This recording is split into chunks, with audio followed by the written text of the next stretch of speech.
people with serious inheritable disabilities should not be allowed to reproduce. So, who is this good for if you have a child? Is it good for the parents? Well, you've got some extra emotional stress because your child might just go and die at any moment, have some weird complications happen. Not good for the parents. Is it good for the child? No. They gotta learn to live with those disabilities while everybody else has everything else. Everybody else has a perfectly normal and functioning body. They're stuck with this crappy old broken down thing? Hell no. It's not good for the children. Is it good for society? No. It takes a huge amount of resources to care for people with disabilities. And you don't get as much of a return either, right? You spend more resources on someone who has less potential. It doesn't help society, doesn't help the parents, doesn't help the children. And here's what you need to understand. No children asked to be brought into this world, right? Nobody asked to be born. So when you make the decision to bring a child onto Earth to live a life, you have the responsibility of ensuring you are able to provide the tools to have a good life on Earth, right? You have the ultimate responsibility of knowing that the child you are about to have is going to have a future. If you go in knowing that your child will have a shitty life, it's just morally repugnant for you to go ahead and have a child anyway. It's irresponsible. It's disrespectful to the child. It may be hard to hear, but yeah, people with serious inheritable disabilities, I think it's in the best interest of everybody to try to be mitigated before it becomes a problem.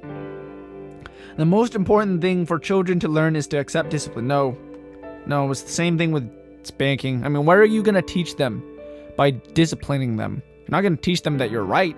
You're going to teach them that you're powerful, and powerful is good. You're going to teach them that right is good. You're going to teach them that powerful is good. Do you want people who are focused on power rather than righteousness, rather than morality? Fuck no. The most important thing for children to learn, just like schooling, is to learn how to learn. You learn how to learn, you'll be able to learn. If you're able to learn, the sky is the limit for you. If you're a discipline, if you follow a strict set of rules, there's no flexibility in that. How are you going to foster creativity? There's no way you're going to do that just by disciplining people. So if you want to have some robot slaves, go ahead and discipline robot slaves. But if you're teaching humans, real people, that's not what we're designed for. We're not designed to follow instructions. We're pretty terrible at it, if you couldn't tell. That's not what our forte is. There are no savage and civilized people. There are only different cultures. Wrong. Absolutely wrong. There are savage people. Look at the ancient Aztecs practicing human sacrifice. Look at the Middle East back then. Look at the Middle East today. They're still mutilating genitals and committing genocide and like hosting all these religious wars. Of course there's savage people, and we're one of them too, right? So it becomes complacency to say that our culture is fine the way it is. No, it's not. We need to accept that we've moved beyond some other cultures morally, right? And we need to accept that there's other cultures in the future that should move beyond us, right? We have the ability to grow far more. So saying that there are only different cultures, it's irresponsible. It doesn't set the right mood to help improve the future. Because if you look in the lens of savage and civilized people, we in the here and now are a savage people. Just look, 500 years from now, people are going to be talking about people are going to say, 500 years from now, people are going to say, I can't believe it. Those people back then, they thought it was okay to kill and slaughter animals just to eat and have pleasure. They're going to say, circumcision. I can't believe it. A couple hundred years ago, I can't believe they thought it was okay to take a baby boy's dick and chop the end off of it. I can't believe it was acceptable back then. Things may seem okay right now because we're used to it. We're socially conditioned to think it's okay. But if you take a step back, not focus on the present condition, and you take a bigger picture, we can see there are a lot of things wrong back then. And in other places, there's a lot of things wrong right here that we can fix now. And it takes great mental fortitude to recognize that. And we must recognize that so that we can improve the future. So saying that there are no savage and civilized people is just an excuse for you to continue living the way that you are already living.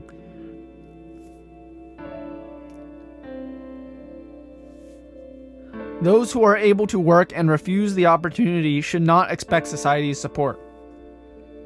Yeah, I mean, I don't think this can be unified on left and right. So if you're on the right, let's say, it's as simple as, man, those people are lazy. They are poor and they deserve to be poor. And if you're on the left, your reasoning would be, I help you because I know in the same position, you would help me if I were in your position. I help you because I know you would do the same for me. That's the whole concept about why we can collectively form a great group together and get things done together. It requires, on the left, it requires a big team mentality in some ways. So if someone's not part of that team, anybody should be able to say, yeah, of course. If they're just lazy and nothing else, with no other reason, just lazy, nobody deserves support, right? I support you, but you don't support me? Nah, man. That's not the way it goes. You're setting a precedent that people can get away without doing their fair share. In fact, not only should people not expect society's support, if you're just if you're just an heir, you just inherit a fortune from your parents and you just don't work just because you don't have to, fuck you. Go to work. Something makes me think that if you're just inheriting a fortune from your parents, something gives me the feeling that not only should they not expect society's support, we should also kind of just take back the money that they clearly don't care so much about. But it could get a little dicey there, so we're not going to talk about it any more than that. I'm just going to leave it at that. When you are troubled, it's better not to think about it, but to keep busy with more cheerful things. Yeah, that's right. If I can't see you, you can't see me, right? So I'm going to just stick my head in the sand and hope the problem passes me by. It's like the coronavirus. Well, just deny that the coronavirus is happening. See how well that worked for Trump? Didn't work at all. He tried to pretend that the coronavirus wasn't a huge problem. Guess what? Now we have the most cases in the world, by far. When you're troubled, it's best to identify your problem, face your problem, and solve it. There's no great wisdom to be found here. It should be inherently obvious. First-generation immigrants can never be fully integrated within their new country. Okay, just think about this for a second. First-generation immigrants, if they're just immigrating over, right? You need to take a test to become a citizen, right? You need to understand the basics of the U.S. Constitution, for example, right? You need to know about American culture. And it's actually implied when you immigrate here, it's implied that you want to be here, right?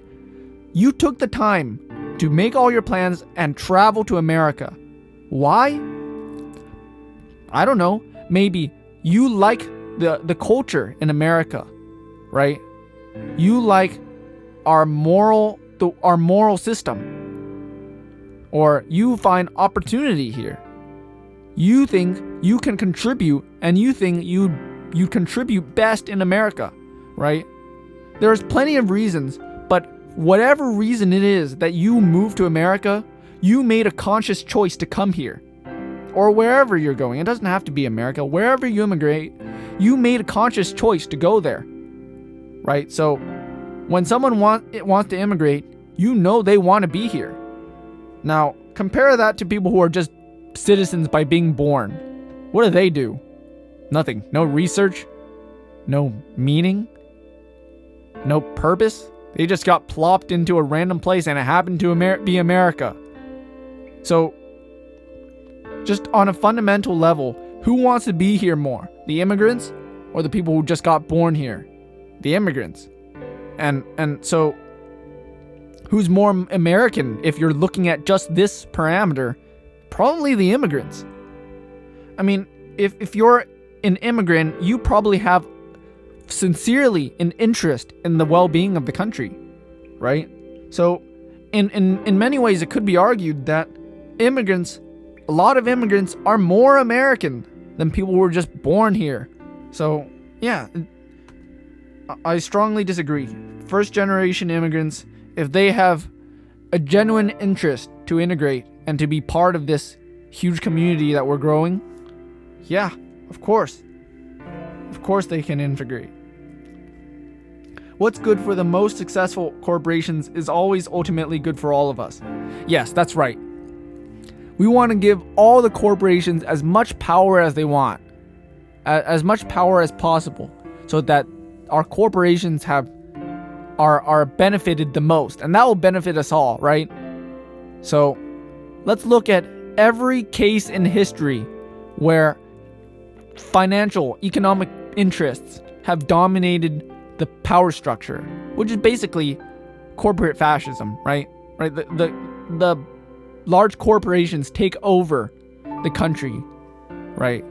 All you need to do is, if you're a large corporation, you take care of the oil, the natural resources, you've got the power, you've got the economy, right? So in every case of that, whenever someone takes over and maintains their commercial supremacy, maintains their power and authority through commercial means, it never ends well.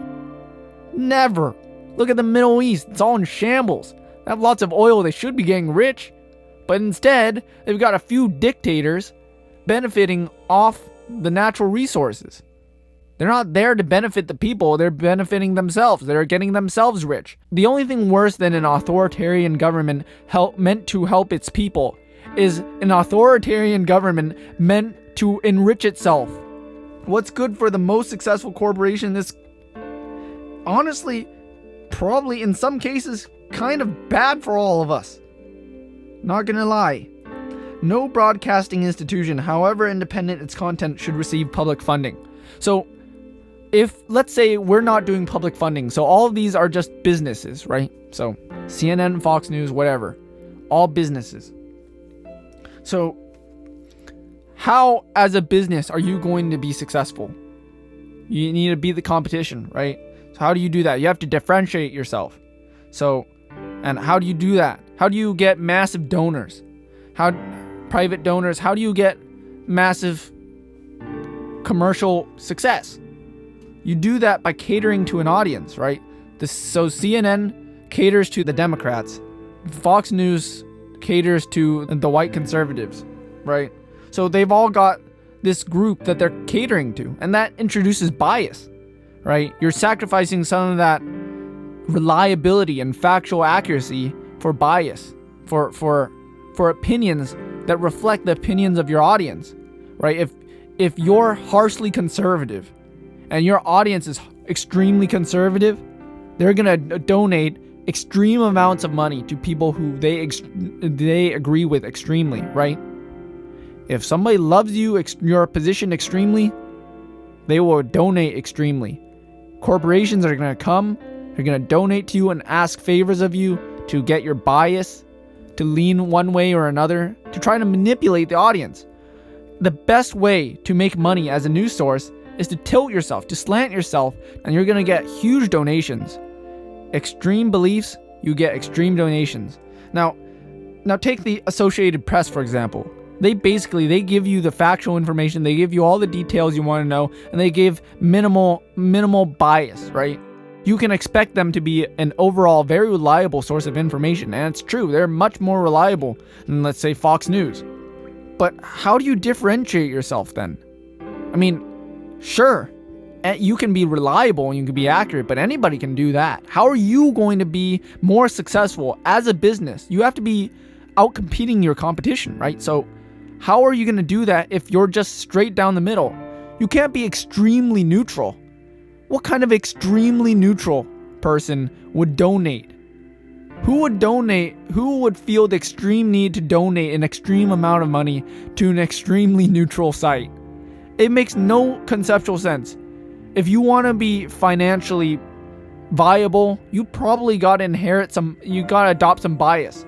And that spells bad news for the reliable sources, right? So if you are a genuinely concerned citizen, you genuinely just want to know the facts and you want to decide to form your own opinions based on the truth and nothing but the truth, you've got to be supporting the public institutions, because then the Associated Press and other unbiased news sources, they've got a leg to stand on. They don't need to bow down to the whims of the corporations who are donating the money, right? Who are supporting them financially. They don't need to pander to the audiences. They don't need to do that. They can just focus on their job, which is gathering the truth and only the truth. So you have to find a way other than financial interests to prop them up. So that is my personal social values. I think I will cut it right here and we'll continue next time. Thanks so much for watching. I'm and I approve this message.